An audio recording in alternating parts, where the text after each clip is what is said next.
pa 26 September a Hamster akugawa $. Did you know that Hamster will be launching very soon, like very soon? Ndalama zimenezi zikuchokera kwa Hamster Combat. It's a game. Anthu ambiri even anthu olemera game iyi akuisewera. So game iyi it's all about zama cryptocurrencies, Koma uno pano pasindofuna ndikuphunzitsani zama cryptocurrencies guy. Ababa tipange zoti tisewere game, tipange $. Tisewere game iyi. Zandalama zo nzapangaso video yokuwuzani how to withdraw the money. Combat ndi game yomwe munthu umasewera.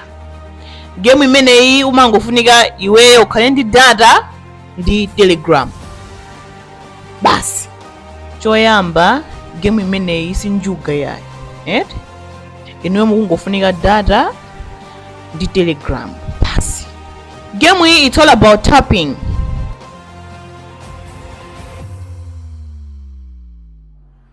Mukamapanga tapu mumalandira macoin.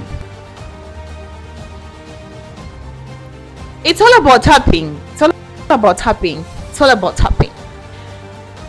Muwadina link ikulengera nungu kenaka mupanga click pa play.